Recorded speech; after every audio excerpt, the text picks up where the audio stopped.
When you're looking at this much devastation in India and you're seeing such high number of cases and deaths, how do you observe these numbers and how bad it is for India right now? And how bad could it be for the world if it's not contained?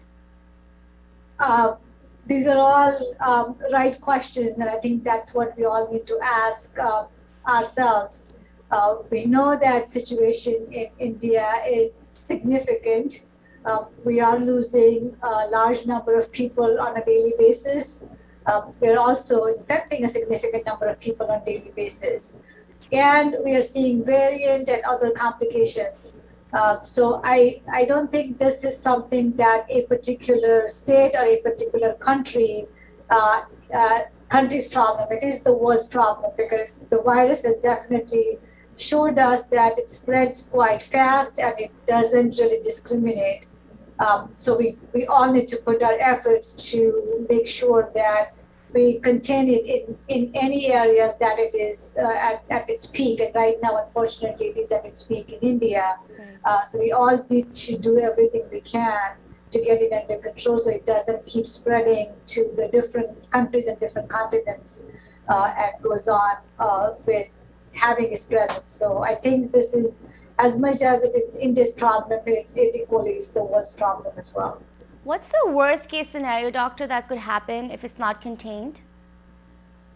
I think we have already seen what is happening when we are not staying on top of it. We went through this here in the United States, we went through it by many other countries, and now we are looking at India having this impact. It just keeps coming back with the full force, more infectious, rapidly spreading, causing more death. So if we do not contain it in timely manner, we're not going to see a break in the cycle. So that's the reason why we need to put all hands on deck and help each other and make sure that we stay ahead of the game for this particular virus. Right, and I know you are having conversations, doctor, with other hospitals in India and other doctors in India. I'd like to know what kind of conditions are there in the hospital right now. What is exactly happening? What is lacking there the most? I think the biggest obstacle right now is the sheer number of patients who are getting infected, the sheer number of patients who are needing hospital level of care. It's a lot for any country or any particular hospital to handle, and it just happens so fast with India's healthcare infrastructure not being very strong to start with. This such a significant impact is going to affect all of us, and that's exactly what we're seeing. Some hospitals are doing better and they're trying to stay ahead of it. But it is a massive calamity. It is a pandemic that most of us have not seen in our lifetime. So the impact is just unbelievable, and each day you feel that it's going to get better. Unfortunately, it is not. Yeah. So the response is, we know that all of us are trying our best, and same thing in India. Everybody's trying to do their best with the resources that they have. But since the escalation happened so quickly, and because India is a populous country, the numbers have increased so significantly so fast that it is difficult to be able to offer care and ramp up care so fast, to have so many ICU beds and so many ventilators and such a massive oxygen demand. It is extremely challenging for all of us. Yes, for sure. And we have seen videos of doctors and nurses and other healthcare workers breaking down, asking, everybody to stay vigilant, to, help fight this thing. Doctor, India declared basically a victory over COVID in January, and that opened up the country a lot. There were these huge festivals that took place, election rallies that took place. A lot of people started not wearing their mask. Do you think all of that contributes to this ravage that we see in India? I think that's exactly what we have to learn from this virus, that we cannot put our guards down, and each one of us has to do our part. Right. We cannot celebrate our victory that soon. We really have to be extremely vigilant. Again, I think we have to learn from our mistakes. We've seen that this virus has caused exact same issues all over the world, not just India. So declaring victory and having massive crowds, it definitely was not the best way to handle. But I think whatever has happened in the past has happened in the past. Going forward, we all need to remember this. We all need to be extremely vigilant and not forget this 3 weeks, 4 weeks from now, and come back to similar situations. So as much as we want our leaders to tell us what to do, I think we individuals, we also have to play our part.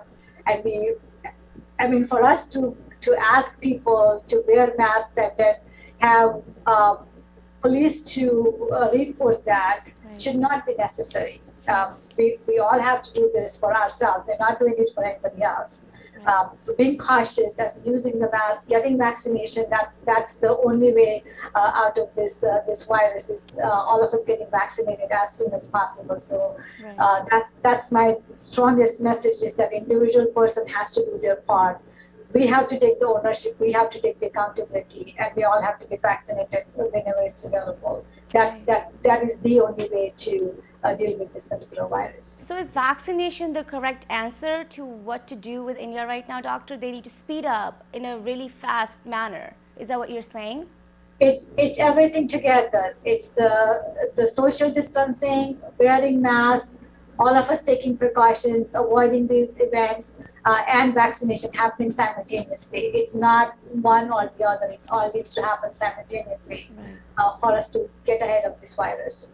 Right. Let's now talk about Hackensack Meridian Health. You do, work there, and you are the chief of geriatrics. There is this campaign, Oxygen to India campaign, that has been started by you and a fellow doctor with you. I'd like to know, what was the vision behind it, and what sort of, inspired you to start this right away?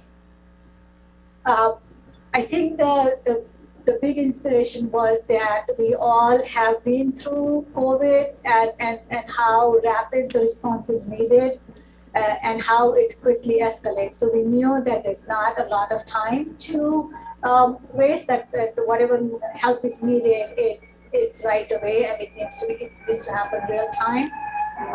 We obviously wanted to support our colleagues and our healthcare professionals in India in any possible way that we can.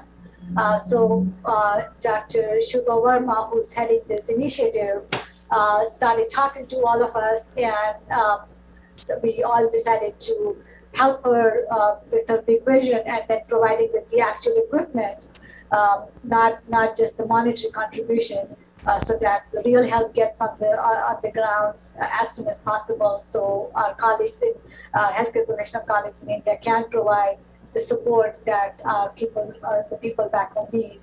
That was the urgency, that we all understood the urgency very well, have gone through this last year and understanding how devastating the effects are. I think that really motivated us, and that made us understand the urgency quite well. And that's what got us all together. There are many physicians who are involved in this initiative, and the community has given generously as well. So we're very thankful, of course, to Hackensack Meridian Health for a very generous donation, as well as helping us with the actual supplies and actual processes to get this moving fast. And of course, to all the other providers and community to support us with monetary donations as well. Right, and I read that there were about 200 oxygen concentrators and thousands of PPE supply, which has already been delivered. I'd like to know, how did you pick the cities where it's going to? So we wanted to pick the big metropolitan cities, which we knew are going to see a major influx just from the population pressure, and that the government systems there may not have the capacity. And those are probably the hubs that are going to get converted into COVID hospitals, and people are going to walk there and wanting to get the care that they need. So that's the reason why we picked the populous cities which have been hit hard with COVID, and that's how we decided that we will start there, and we'll see how much can be extended to other cities. But at least we'll start with the big metropolitans, get the help there soon, because we know that the population impact is significant there. Right. Doctor, there's been such a huge effort on these oxygen concentrators, these oxygen tanks. Just according to you, I'd like to know how much oxygen do you think India needs right now? Okay. It's a complex question, and it's complex because of the number of people. Um, just first of all, we will need the numbers of how many people are actually hospitalized, and we know that's a massive number. We also need to understand what was on the ground there at the beginning. But just looking at how things are and what we're seeing on social media, I think India is going to need hundreds of thousands of oxygen concentrators and oxygen-related supplies. And I'm sure all of us are looking at the news. I think that's the much more urgent need, in addition to the vaccination and other efforts, because that is where things are very critical. If a patient is needing very high flow oxygen and if they don't get it in timely manner, it is detrimental. It can lead to significantly negative outcomes, including death. So we know that it's urgent. It's not something that we can beat around. Yeah. And that's what is making it so critical that the number that's needed, and the urgency at which it is needed. Have you reached your capping goal yet, Doctor? We are not. We're going to try to do whatever we can and as much as we can, and we'll continue to push forward, and see. Again, it is difficult to procure such high number of concentrators so quickly. Right. And that's going to be, I think, a factor for. I know that these kind of efforts are happening across the United States, and that's going to be one of the limiting factors is having access to such a large number as quickly as possible. So we're going to try to do our best, and we'll continue to push, and we'll continue to look for as much support as we can send to India. But I think that's going to be one of the big limiting factors. And we're also reading that the Hackensack Meridian Health would be sending another shipment of these oxygen concentrators and other supplies. I'd like to know, what have you felt about your leadership at Hackensack Meridian Health and their efforts that they're putting into COVID relief? I have deep gratitude. I'm just feeling so honored to be part of this organization. They came to our help so quickly. All we did is I reached out to our leadership, and they were right away on board and mobilized so many resources so quickly and have been supportive nonstop, including working on weekends to get us the shipment to be able to get it out as soon as possible.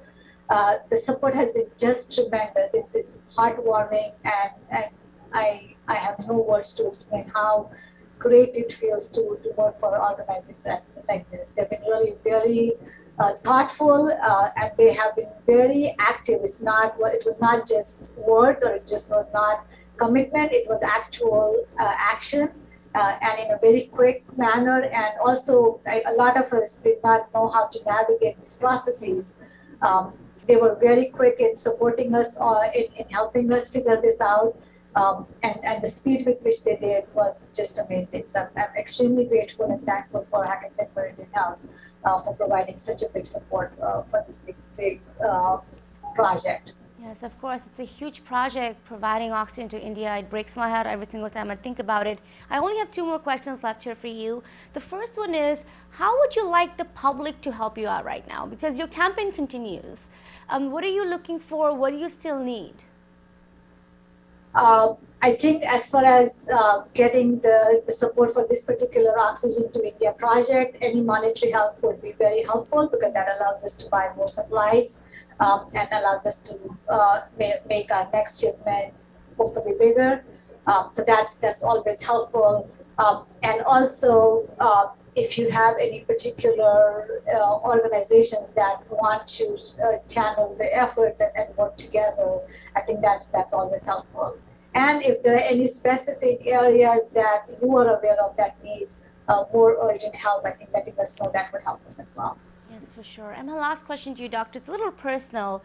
You're the Chief of Geriatrics at Hackensack Meridian Health. You must have dealt with so many old age patients in the last year. And we cannot forget the fact that the senior adult group has been the most impacted by this pandemic. A lot of them have passed away. How do you feel as the chief of geriatrics taking care of these patients, and how difficult has this year been for you? It has been a challenging year, but again, I think me being part of Hackensack Meridian Health has been almost a lifesaver. The organization had a very focused and orchestrated effort. It was a centralized process. It was very well run, and we all got the support, not just the physical support, but also ongoing clinical support, information support, as well as mental health support from the organization. So nowhere we ever felt that we were on our own and were dealing with this on our own. There was always somebody who we could reach out to, who would give us the right information. The information was very readily available. So as hard as this pandemic has been, I think it was made bearable because of the type of organization Hackensack Meridian is, and the way they responded so quickly and in such a systematic format to this pandemic. As we know, our healthcare system was significantly affected in COVID. So it really was nice to be part of an organization who understands what it is to have a systematic effort and what it is to support their providers, their staff, and be available. So it's been a very difficult time, especially as a geriatrician. We've lost some of our patients, but because of all the resources that were available, we were able to reach out to our patients. We were able to offer them telehealth. We were able to offer them help with getting vaccinations, as well as in the beginning when we needed to get the COVID testing. So since we had access to those resources, it made it much more bearable to get through this some of the toughest time of my life.